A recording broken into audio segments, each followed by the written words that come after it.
Shalom, amado, boa noite. Você que está aí conectado, você que está comentando, você que está compartilhando, convidando pessoas a estarem aqui com a gente, nos alimentando desse momento de campus online, que tem sido uma bênção.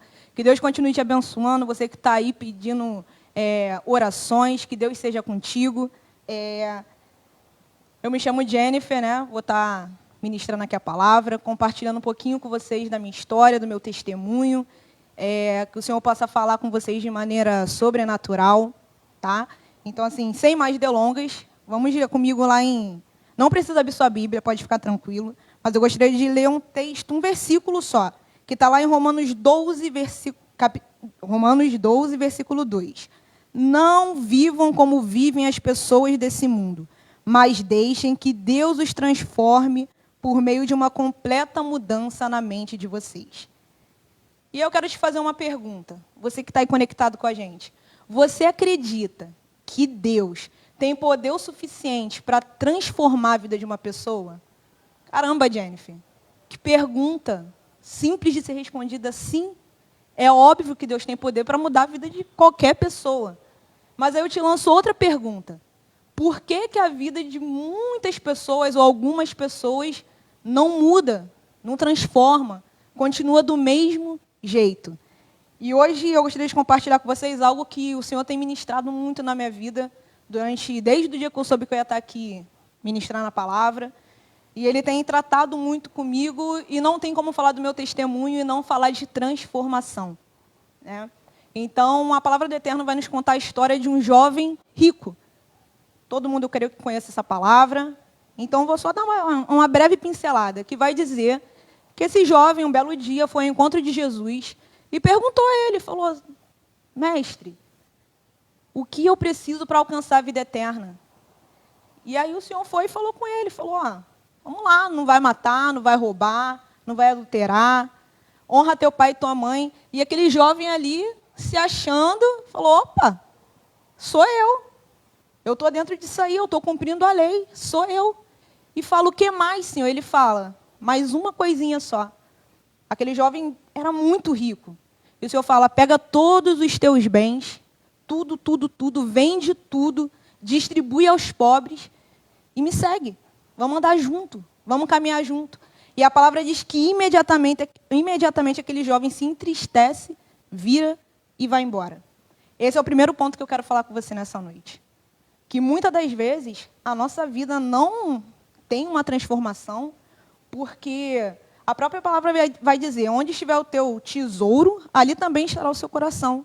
Então, muitas das vezes a gente coloca tanta coisa na nossa vida, bens, pessoas, relacionamentos, filhos, esposa, a gente bota num patamar que está muito acima de Deus.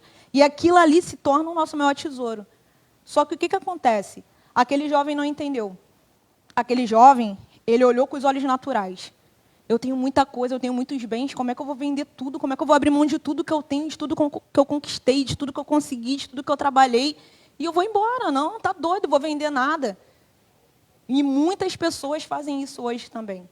Muitas pessoas. Elas não entendem, elas não enxergam com os olhos que vão além do natural. Não percebem que a maior riqueza que um homem e uma mulher pode ter na sua vida é a presença de Deus.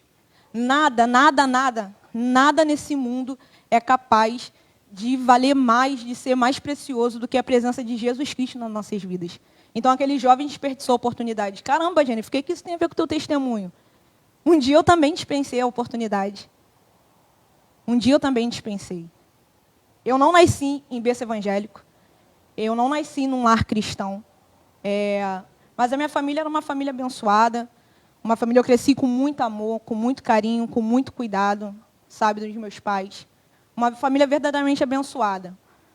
Porém, quando eu era criança, né, bem novinha, eu me lembro, eu passei por uma situação na minha infância com alguém que era bem próximo da minha família, onde os abraços eram diferentes, os olhares eram diferentes, os toques eram diferentes, e aquilo foi me incomodando durante um tempo. E chegou um momento que eu falei com a minha mãe, conversei com a minha mãe. De primeiro momento, eu era uma criança, minha mãe não acreditou. Falou: nossa, não, como pode? Essa pessoa? Não, você está mentindo. E aí eu fui, fiquei quietinha, mas graças a Deus, no mesmo dia à noite, eu creio que minha mãe tenha ficado remoendo aquilo que eu falei para ela na parte da manhã. E nesse mesmo dia ela me colocou, eu acabei passando por uma situação difícil, mas glória a Deus o Senhor me guardou e nada muito profundo aconteceu, nem nada muito grave. E aí, quando foi à noite, a minha mãe me questionou, e mais uma vez eu conversei, eu passei o que estava acontecendo. E depois desse dia, meus pais começaram a ter muito mais atenção, muito mais cuidado. E em relação a essa pessoa, eu nunca passei por mais nenhuma situação. Porém, eu desde muito nova também, eu sempre fui uma criança muito espertinha, muito à frente do meu tempo. Enquanto as meninas estavam brincando de boneca, eu queria ficar beijando todo mundo. Entendeu? Eu queria fazer festa, eu já estava à frente, uma criança, mas que já estava parecendo um adolescente. Então, assim, eu sempre gostei muito de brincar de coisas de menino. Eu tenho somente um irmão, então a gente sempre estava junto, né? Morávamos juntos. Então tinha o meu primo que estava sempre com a gente também. Então eu sempre fui muito inserida no meio dos rapazes, no meio dos meninos. E desde muito nova eu já tinha uma inclinação, eu já tinha uma atração por meninas. Eu gostava, eu desejava, mas não era algo que eu ainda tinha coragem para poder tomar posse daquilo ali, meter a cara e falar, opa, vou me relacionar. Eu ainda estava só pegando o pecado que já tinha nascido dentro do meu coração. E aí, querido, assim como qualquer semente, eu fiquei muitos anos alimentando esse pecado que estava aqui dentro e já tinha nascido. Muito tempo. Eu comecei a procurar tudo que tinha a ver com homossexualismo. E olha que na minha época, 15 anos atrás, não era igual hoje, como é hoje em dia. As coisas eram diferentes, as coisas eram mais mascaradas, era uma coisa mais resguardada, não era muito falado, todo mundo ficava, né, cheio de dedo para falar. Então, o que eu comecei a fazer? Eu comecei a buscar clipes musicais que tinham cenas homossexuais, eu comecei a buscar filmes, séries, e várias coisas. Eu comecei a me alimentar daquilo ali. Comecei a me alimentar e dizem que os nossos olhos são a janela da nossa alma. A palavra do Eterno vai dizer que se os nossos olhos se alimentam do que é bom, nós estaremos cheios de luz. E se os nossos olhos se alimentam daquilo que é ruim, nós estaremos cheios de escuridão. Então, primeiro ponto, querido, toma cuidado com aquilo que você está vendo. Nós estamos num mundo onde muitas mensagens estão sendo lançadas, e hoje em dia, com as redes sociais, com a internet, tudo é muito rápido. Tudo é muito rápido. Novela, série. Então, assim, você que está em casa, cuidado. Cuidado com o que os teus olhos estão vendo. Papai, mamãe, cuidado com o que os teus filhos estão vendo, o que eles estão assistindo. Acompanha o que eles estão vendo. Na internet, uma coisa puxa a outra, é tudo muito rápido. Cuidado, vigia. Porque comigo foi assim, eu comecei a assistir, eu comecei a ver, eu comecei a me alimentar. E aí vem o maior perigo de todos. Aquilo começou a se tornar tão natural para mim. Aquilo começou a se tornar tão comum, porque eu já estava me alimentando tanto, eu já estava me enchendo tanto, e o pecado só ia aumentando, e aumentando, e aumentando. E aquilo ficou tão natural, que aí Satanás aproveitou o momento e falou, opa, vou colocar uma pessoa no caminho, porque agora vai. Querido, não foi diferente. A primeira oportunidade que eu tive para ter um relacionamento homoafetivo, né, com uma outra menina, eu não pensei duas vezes. Caramba, Jennifer, mas você nem se sentiu mal, você nem pensou na sua família, você nem pensou no que as pessoas iam dizer. Sinceramente, não. Porque aquilo, eu repito, já era muito natural para mim. Eu não via nada de errado.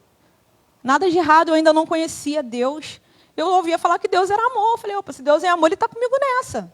Ele é amor. Que é isso? Quem vai me julgar? Quem vai me apontar? Quem tem poder para isso? Eu vou viver, eu quero ser feliz. Eu quero ser livre. É um pensamento muito comum, né? Quando nós somos jovens. Eu quero ser livre, eu quero ter minha liberdade, eu quero fazer minhas coisas, eu quero tomar as minhas decisões. E foi assim. Depois de um certo tempo, eu abri essa porta de prostituição na minha vida. E com os filmes e com as séries, em um determinado momento, a pornografia também entrou na minha vida. Caramba, Jennifer, mas você era menina. Gente, a pornografia não está aí só para os rapazes, não. Tem muita menina que está se afogando na pornografia também. E de brinde, a pornografia também trouxe a masturbação para a minha vida. Caramba, Jennifer, mas isso não é comum com os homens, com os rapazes? Não. Mulheres também se tocam. E essa porta se abriu na minha vida e fez parte da minha vida por muito e muito tempo. O meu primeiro relacionamento durou 4 anos, né, com uma menina. De primeiro momento, a minha família demorou um pouquinho para descobrir. Eu, quando tinha 13, 14 anos, os meus pais começaram a frequentar a igreja cristã, evangélica. Começaram a obrigar eu e meu irmão a caminharmos com ele. De primeiro momento, é aquele negócio de criança, né? A gente tinha obrigação, mas depois a gente foi se adaptando ao ambiente, gostando das pessoas, e aí fomos ficando. Mas eu não conhecia Jesus. Mesmo estando inserida no meio do corpo, eu não estava fazendo parte do corpo, porque eu não conhecia o cabeça. Eu não me disponibilizava para isso, eu não me atentava para isso. Então, ao mesmo tempo que eu ia para a igreja, eu ia bater cartão. Eu ia lá, batia meu cartãozinho, e quando eu saía, quando eu chegava no meu lar, eu ia me afogar na pornografia de novo, na masturbação, na prostituição. Eu ia ficar conversando com outras meninas. Eu ficava trocando mensagens, me relacionando. E isso foi pendurando por um tempo, até o momento que a minha família descobriu. Né? Eu tive uma DR via SMS. Galera mais jovem aí, isso aí, galera. A gente conversava por SMS. Ainda não era Telegram, WhatsApp, não era assim. Era um pouquinho mais demorado, era SMS. E aí a gente teve uma DR, tivemos uma briga por uma situação que aconteceu. E eu saí de casa com o celular da minha mãe. E tendo a DR no celular da minha mãe. Quando eu voltei, a DR eu achei que tinha se encerrado e devolvi o celular para minha mãe e peguei o meu. E chega uma mensagem no telefone. De quem era? Da enviada. Né? E aí minha mãe pegou o celular, estava meu pai, minha mãe e meu irmão em casa. E eu lembro como se fosse hoje, nitidamente. E aí a minha mãe falou para o meu irmão, Jonathan, o que essa mensagem aqui parece para você? Ele falou, mãe, parece a mensagem de uma namorada para mim. E ela me olhou e perguntou, Jennifer, o que significa isso? O que é essa mensagem? E eu, cheia de ousadia, cheia de mim mesma, virei e falei, exatamente isso que ele falou. É a mensagem da minha namorada para mim. De primeiro momento, a minha família não me agrediu, não gritou, não me esbravejou, nem nada do tipo. Pelo contrário. Eles não me apoiaram, né? Mas eles me amaram e falaram, filha, isso não é para você. Nós já estávamos vendo os sinais, não queríamos falar, a gente já estava percebendo, mas nós vamos te ajudar, nós vamos te tirar dessa. Vamos lá, você vai sair. E eles iam falando aquilo, só que eu ia escutando, só que dentro de mim, gente, sendo bem sincero, eu não estava nem aí. Sabe por quê? Porque eu não queria ser transformada, eu não queria ter a minha vida modificada, nem nada do tipo, não, eu queria viver. E aí, durante esse período, né, isso aí já deve ter sido quase com 1 ano, ou pouco menos de 1 ano de relacionamento com ela, meus pais viram em determinados momentos que eu não tinha terminado, a nossa família, num todo, descobriu, ela foi morar longe, e a gente continuou mantendo contato, a gente dava um jeito de se ver, e isso acarretou muitas brigas na minha família. Porque aquela primeira ajuda que eles tentaram me dar, quando eles viram que eu não queria, começaram as brigas. Eu não aceito. Se você quer viver isso, eu vou te expulsar de casa. Você vai sair de casa.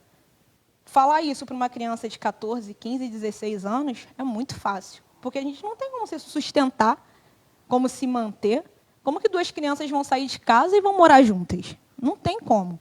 Então, eu segurava e falava, eu mentia, eu vou mudar. Mentira. Ao mesmo tempo que eu falava que eu ia mudar, eu estava lá na mesma hora, ó, trocando mensagem. Só que aí veio a primeira decepção. Com 4 anos de relacionamento, com pensamento, com planejamento de casarmos, de comprarmos um apartamento, já estávamos trabalhando, eu descobri que ela estava se relacionando com um amigo do irmão e já estava namorando em casa em tudo. E ali veio a minha primeira decepção. E ali, quando a palavra diz que um abismo chama a outro, querido, ficou um buraco tão grande dentro de mim, um vazio tão grande dentro de mim. E eu fiz o quê? Jennifer, você foi para a igreja e começou a andar com Jesus? Não. Não. Esse caminho eu não queria, não. Eu comecei a ir para a balada, eu comecei a ir para a noitada, eu comecei a beber muito. Todo final de semana eu queria sair, eu queria beber, eu queria ficar loucona, eu queria esquecer, eu estava sofrendo. Eu emagreci pra caramba. Eu fiquei muito mal, muito mal, muito mal, gastando o dinheiro que eu ganhava com um monte de besteira, ficando com um monte de gente, ficando com homem, ficando com mulher, passando o rodo. Até que um belo dia, assim, gente, chutei o balde de verdade, eu fiquei muito mal. Eu fiquei muito ruim. Muito ruim, muito ruim. Eu sempre estava junto com a minha prima, né? A gente sempre saía junto. E aí, voltamos para casa andando. Na época tinha uma boate ali perto do Guanabara. Viemos de lá para cá andando. Quando eu cheguei em casa, nunca acontecia, o portão estava trancado. Eu tive que entrar no portão do vizinho para pular o muro da minha casa é chapiscado. Quando eu fui pular o muro, eu escorreguei, abri minha mão, machuquei meu dedo. Quando eu entrei em casa, que eu vi o sangue, eu estava muito doida. Eu passei mal, eu caí no chão da cozinha. Minha prima ficou desesperada. Se a minha tia te ver, ela vai matar a gente. Ela vai matar a gente. Levanta pelo me levou para o banheiro, me tacou na água gelada. E aí, quando eu cheguei nesse momento, que eu vi o que estava acontecendo, que eu estava desperdiçando tantas e tantas coisas da minha vida, eu falei, caramba, eu acho que eu quero mudar. Eu acho. E aí foi onde eu tentei, parei de sair, parei de gastar dinheiro assim, tentei me segurar. E eu lembro que um belo dia, no lugar onde eu trabalhava, uma amiga chegou e entregou algo da parte de Deus para mim, e ela fechou essa mensagem de Deus dizendo, Jennifer, você não tem noção do quanto Deus te ama. Você não tem noção do quão importante você é para Deus. E ela me deu um abraço. Eu lembro como se fosse hoje. Aquele abraço ali foi, nesse período, nesse decorrer de anos, nesse andaço aí de anos, a minha família acabou se esfriando, né, da igreja. Meus pais não estavam mais caminhando, ia de vez em quando, ia visitar. E a minha mãe já tinha vindo aqui no Ministério Vida e Vitória uma vez com uma tia minha, irmã do meu pai. E aí eu lembro que foi um sábado que essa amiga me entregou isso, e eu cheguei em casa, na casa da minha tia, minha mãe estava lá, e eu falei o que tinha acontecido, e minha mãe falou, você sabe o que isso aí significa. Eu fiquei pensando, eu falei, caramba, vou para a igreja. Aí todo mundo da família que não estava andando com Cristo se animou. A minha tia, que também caminhava com a gente, estava em casa, minha mãe falou, eu vou com você. A minha tia falou, opa, eu vou também. Chegamos em casa, falamos que íamos para a igreja, isso já foi no domingo. Chegamos em casa, falamos que a gente ia para a igreja, começamos a nos arrumar. E meu pai pegou e se arrumou, sem nem falar nada. Eu falei, pai, está se arrumando? Ele, eu vou com vocês também. E eu lembro que, antes disso, eu tinha pensado em ir na igreja de uma prima, que era essa minha prima que ia para a balada comigo. E eu pensei na igreja que ela congregava. E aí, por fim, eu falei, não, mas eu não vou lá, não. Algo dentro de mim começou a pulsar. Eu falei, eu quero ir lá naquele lugar que a senhora foi. Com a minha tia, a senhora falou que lá era bem legal. E eu quero ir lá, só que eu não sei se lá ainda está aberto, porque quem conhece aqui o Ministério Vida e Vitória, hoje é bem diferente do que já foi um dia. Eu acho que quem passasse aqui na frente nem sabia que tinha uma igreja. Era um portãozinho preto, né, que eu me lembro. Eu falei, mãe, eu acho que lá fechou. Lá, não fechou não, está tendo culto. Eu falei, então vamos lá. Ela, vamos. E dali, minha família veio, ficamos, começamos a congregar, começamos a participar de algumas coisas. Eu também entrei para o Ministério de Louvor, comecei a tocar, comecei a me envolver. E aí, Jennifer, sua vida mudou? Não. Você foi transformada? Não. Por quê? Porque o meu tesouro e a minha riqueza ainda estava nos meus relacionamentos. Ainda estava naquilo que dava prazer para o meu eu, para a minha carne. Eu ainda permanecia buscando, de uma certa forma, batendo cartão novamente, e ainda assim eu não conhecia Jesus. Ele, para mim, ainda era alguém muito distante, muito distante. Eu continuei, eu vinha, eu tocava. Às vezes vinha uma palavra e aquilo me tocava e batia um remorso, não batia arrependimento. Arrependimento gera mudança, batia um remorso. E aí, naquele determinado momento, eu falava, caramba, eu preciso mudar. Eu tenho que mudar minha vida. Só que aí, quando eu descia do altar, chegava uma mensagem no meu telefone. Oi, princesa, saudade. E eu falava, meu amor, te amo. E aí eu chegava em casa, o que eu ia fazer? Eu ia meditar na palavra, no confronto que tinha vindo? Não. Eu ia me afogar na pornografia, de novo. Eu ia ficar trocando mensagem com mulheres, de novo. E eu fiquei nesse ciclo por muito, muito tempo. E aí eu entrei no meu segundo relacionamento. Durou 2 anos. Só que esse relacionamento, ele teve algo de diferente. porque eu já trabalhava, não ganhava mal, né? E a pessoa com quem eu me relacionei, ela já tinha uma vida assim. A família já aceitava, já sabia quem ela morava sozinha. Então, quando a minha família novamente descobriu, já estavam desconfiando, mas quando eles tiveram certeza que eu estava me relacionando com uma mulher de novo, veio mais uma vez o convite para que eu me retirasse de casa, porque eu não queria mudança. E aí veio o convite. Só que, como eu falei, você fazer o convite para uma pessoa se retirar de casa com 13, 14, 15 anos é muito fácil. Não são todos que vão ter peito de sair, meter a cara e ir atrás das vontades dela. Mas eu já com meus 23, 24 anos, eu falei, opa, não precisa nem falar 2 vezes, eu vou. E eu lembro que uma noite antes de eu sair de casa, o apóstolo, o nosso líder, ele esteve lá em casa, a gente conversou. E eu passei para ele que essa era a minha decisão, eu ia pular fora, eu ia sair. Gente, eu queria ser livre, eu queria viver minhas coisas. Eu queria construir a minha história sozinha, com a pessoa que eu achava que amava, né? E aí, caramba, Jennifer, e aí, como é que foi? Você teve outra decepção? Não, não tive. No início do relacionamento, a gente morando juntas, as coisas foram um pouco complicadas por N motivos, né? 2 pessoas diferentes morando juntas numa mesma casa. Só que as coisas começaram a se acertar. E nesse período que eu saí de casa, todas as vezes que eu ia na casa dos meus pais, a minha mãe, ela sempre vinha com muitas palavras me confrontando, sabe?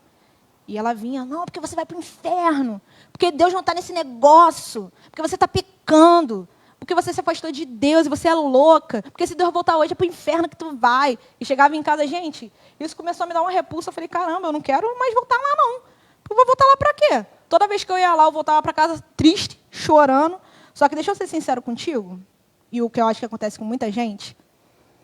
Quando eu decidi sair de casa, eu tinha total convicção do que essa palavra diz e do que essa palavra, Jesus, tem o poder de fazer na vida de uma pessoa. Então, o fato da minha família ficar me confrontando, para mim não adiantava de nada, porque quando eu saí, eu tinha total consciência e convicção de onde os meus atos estavam me levando. Elas não precisavam me falar, não precisava falar nada, porque eu já sabia. Vai ficar falando que eu vou, eu sei.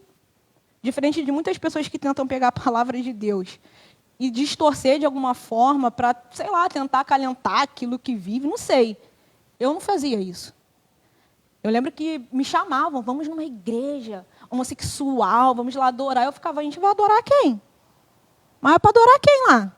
E eu me perguntava, eu falava, eu não vou, porque o dia que for para mim entrar numa igreja, vai ser para eu ter minha vida transformada, então.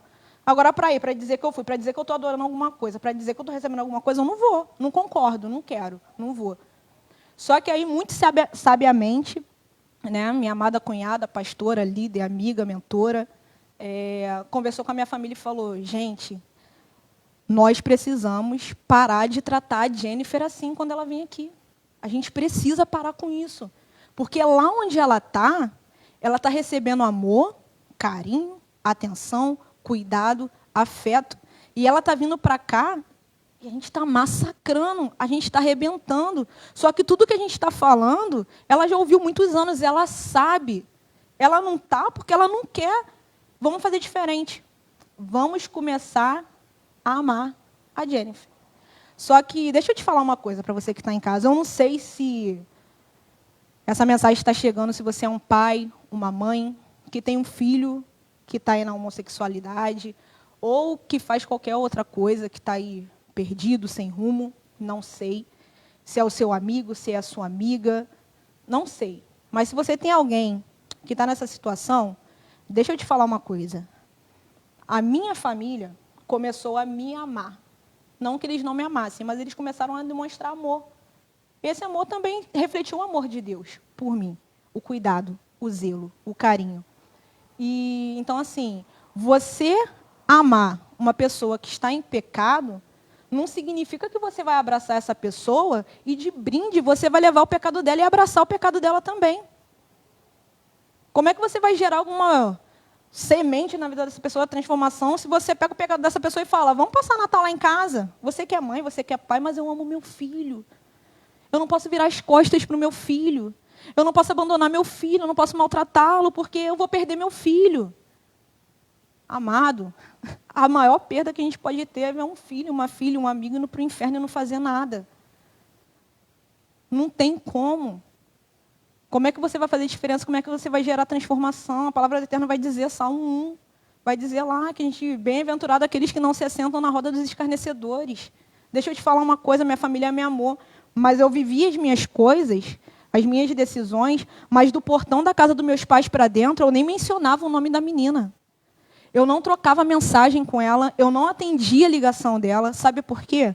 Porque eu estava vivendo nas trevas. Mas naquele ambiente ele era tão cheio de luz, mas tão cheio de luz, que quando eu chegava lá eu ficava constrangida. Muito constrangida. E eu não conseguia. Eu entendia que aquilo ia trazer tanta tristeza para os meus pais, sabe? Uma falta de respeito. Eu tinha entendimento do que eu estava vivendo. E eles não eram obrigados a viver aquilo comigo, porque foi uma decisão minha, não foi uma decisão deles. Então, eu repito, abraça o teu filho, o teu amigo, ame sim, cuide. Mas a minha família começou a fazer uma coisa, eles começaram a me amar, eles começaram a plantar sementes. Jennifer, como? Quando eu chegava em casa, eu não sabia o que estava acontecendo. Eles sabiam, eu não. Eles começavam a falar da igreja. Nossa, a Jennifer está tendo um trabalho assim, assim lá na igreja. E eles começavam a contar dos meus amigos. Nossa, a vida de fulano está assim, a vida de Beltrano está assim, e está acontecendo isso, eles estão crescendo, eles estão avançando. E eu escutava aquilo ali, e para mim era algo assim, beleza, eles só estão falando isso, tranquilo. Mas as sementes já estavam entrando e eu nem estava percebendo. Muitas das vezes eu encontrava algum amigo da igreja, seja na rua, seja lá onde fosse, e eu me sentia constrangida também. E ainda assim, quando eu encontrava, eu não tive um que virou as costas para mim, que virou a cara para mim. Não tive. O pessoal que estava aqui no ministério, principalmente no Ministério Vida e Vitória, que congregou junto comigo aí, né, lá no início, quando encontravam comigo, me amavam, me abraçavam. E aí, Jenny, como é que você está? Saudade de você. Amo você. E aquilo era a semente sendo plantada. Até o dia que, e aí, Jenny, foi outra decepção. Não teve outra decepção. Aí eu comecei a ver as coisas de uma outra perspectiva. Depois de quase um ano fora de casa, o meu irmão teve um problema de saúde e veio algo da parte de Deus para uma irmã que congregava com a gente e falou que era necessário que nesse processo que meu irmão iria passar, toda a nossa família estivesse reunida. Toda, sem exceção. E eu lembro que meus pais me chamaram em casa e falaram, a gente tem que conversar com você, mas tem que ser pessoalmente, vem para cá. Essa irmã iria lá para a gente conversar, não deu para ela ir, e ela mandou um áudio. E no áudio ela me contou. E aí eu tive mais uma oportunidade, Deus me chamando, Deus me alertando. E eu lembro que ela dizia que o Senhor mandava me dizer que eu ia poder continuar vivendo onde eu estava vivendo, sabe? Na sujeira, na lama, no pecado, mas que não era aquilo que Ele tinha para a minha vida. E que o tempo da transformação, da mudança de vida estava chegando na minha vida. Se eu não decidisse naquele momento em que a minha família precisava estar unida, eu não teria mais muito tempo. E aí muitas pessoas, muitas amigas que andavam junto, me julgaram quando eu decidi voltar para casa. Jennifer, por que você decidiu voltar para casa? Eu não decidi voltar para casa porque o meu irmão estava passando por um problema de saúde, diferente do que muitas pessoas pensaram. Não. Eu vim o caminho todo. Eu lembro que eu saí de casa, eu morava em Uaíba, e eu fui o percurso todo, eu fui chorando na condução, chorando. Eu creio que já era o Espírito Santo trabalhando na minha vida.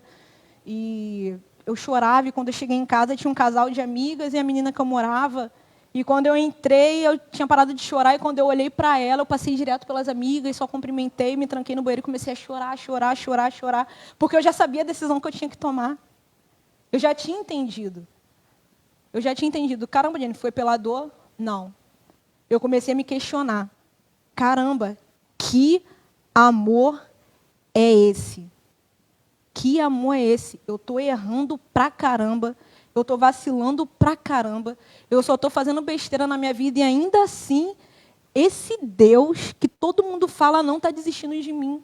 Caramba, que valor tenho eu? Quem sou eu? Para ele não desistir de mim. Que amor é esse? Que amor é esse? Eu fiquei me questionando isso.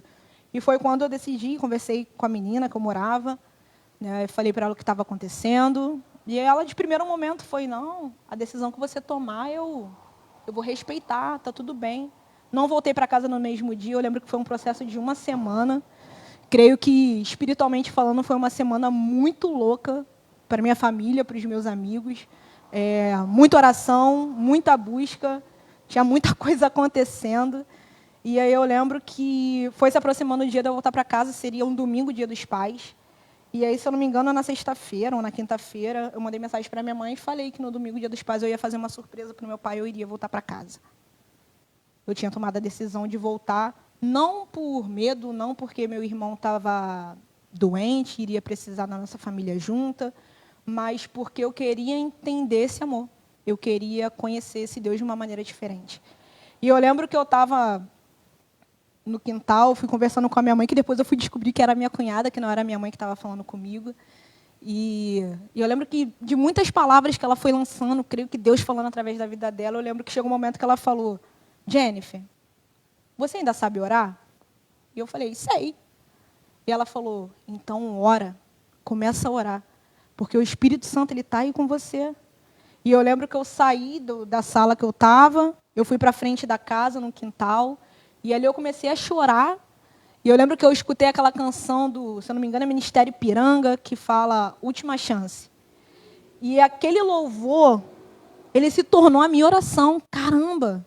Sabe, uma chance igual essa, talvez eu não tenha mais, eu quero estar em tua presença. E eu lembro que eu olhava para o céu e falava: Senhor, até hoje eu te conheço de ouvir falar. Eu te conheço como o Deus da minha mãe, o Deus da minha cunhada, o Deus dos pastores, o Deus dos meus amigos, mas eu ainda não te vejo como meu Deus. Então, eu estou tomando a decisão de abrir mão da minha maior riqueza, do meu maior tesouro, porque, querido, não pensa que foi fácil, não. Não pensa, porque eu estava no ápice do meu relacionamento. Estava tudo lindo, estava tudo maravilhoso, a gente estava bem pra caramba. E eu me deparar com aquele meu tesouro e falar assim: olha, não dá mais para a gente, eu vou ter que parar aqui. Ela falou: pelo amor de Deus, espera um pouco, não faz isso, que vai ser de mim. O primeiro momento foi tranquilo, vai lá. Mas depois já foi: não me deixa, não me abandona, onde se tornou as coisas muito mais difíceis. Mas eu lembro que eu tinha falado com Deus, eu falei: eu vou. Mas a partir de hoje, eu quero ter as minhas próprias experiências com o Senhor. A partir de hoje, eu não quero mais te conhecer de ouvir falar. Eu quero ter intimidade com o Senhor. Eu quero te experimentar, eu quero te tocar, eu quero sentir teu cheiro, eu quero sentir teu gosto, eu quero saber quem o Senhor é na minha vida. A partir de hoje, o Senhor vai ser o meu Deus. E, querido, não foi diferente. Não foi diferente. Eu vim embora, eu ia fazer uma surpresa para o meu pai, mas eu lembro que na época eu fiquei com medo, porque minha mãe sempre dizia que ela tinha uma visão de eu voltando para casa toda descabelada, toda arrebentada, entrando desesperada pelo quintal. E quando chegou o dia de voltar para casa, eu comecei a pensar nesse negócio. Sabe que quando mãe fala, eu falei: meu Deus, o BRT vai virar, vai capotar, eu vou me arrebentar, vou quebrar minhas pernas, não sei o que vai acontecer, Jesus Cristo tem misericórdia. Eu falei: mãe, não vai rolar.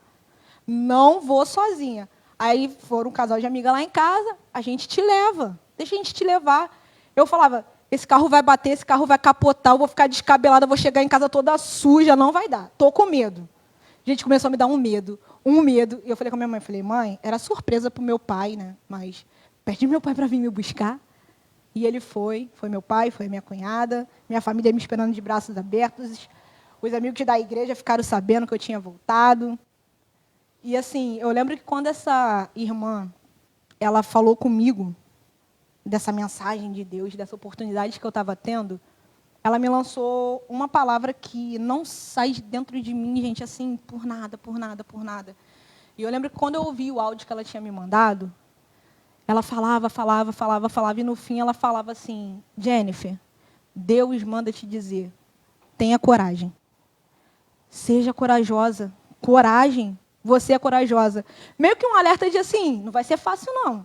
Vai acontecer muita coisa, mas vem que sou eu que vou te segurar. Eu vou te sustentar, eu vou te manter. Eu estava meditando nessa ministração e eu comecei a lembrar de Pedro, quando Pedro andou sobre as águas, né? E eu comecei a pensar, eu falei: caramba, Jesus, que legal. Eu acho que comigo e contigo foi tipo assim. Eu acho que rolou um negócio desse. Porque eu abri mão de algo que estava me fazendo muito bem e eu ainda não conhecia Jesus. Então, eu fui em direção a um lugar que eu não sabia como é que o chão era. Eu não sabia onde que eu ia pisar. Eu não sabia como ia ser. Era tudo muito novo, era tudo muito louco. Mas aí ficava aquela coisa pulsando dentro de mim, Jennifer. Coragem, coragem, coragem. Vai, eu estou contigo, vamos embora. Então, assim, querido, não existe transformação na vida de nenhuma pessoa se essa pessoa não tiver ações que correspondam a essa decisão. Não tem como. Lá atrás, por que a minha vida não mudou? Porque eu oscilei tanto e tanto e tanto, porque eu queria ter um resultado diferente, mas as minhas ações não produziam um resultado diferente, porque eu queria um resultado diferente, mas eu continuava fazendo as mesmas coisas. Eu queria uma vida transformada, mas eu continuava me embriagando do pecado. Eu queria uma vida transformada, mas eu não buscava ter intimidade com Jesus, eu não buscava conhecer quem Ele era, eu não fazia nada disso. Nadinha, nadinha. Então, assim, para a gente terminar, querido, eu não sei o que talvez esteja te prendendo hoje, o que talvez esteja no lugar de Deus na sua vida, como tesouro, como riqueza, eu não sei. Mas, assim, eu quero te falar, valeu muito a pena abrir mão de tudo. Jennifer, você se arrependeu em algum momento? Não. Sabe por quê?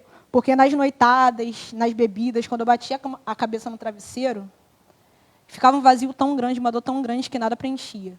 E quando eu abri mão daquilo que fazia tão bem para a minha carne, para viver aquilo que Jesus tinha para mim, foi algo maravilhoso. Porque todo vazio que existia dentro de mim foi preenchido. Então, eu não sei qual é o vazio que tem na tua vida hoje. Mas eu quero te dizer que esse vazio, Jesus pode preencher. Essa dor, Jesus pode preencher. Não existe nada mais precioso na vida de um homem do que a presença de Jesus Cristo. Nada, amado. Nada, nada, nada, nada.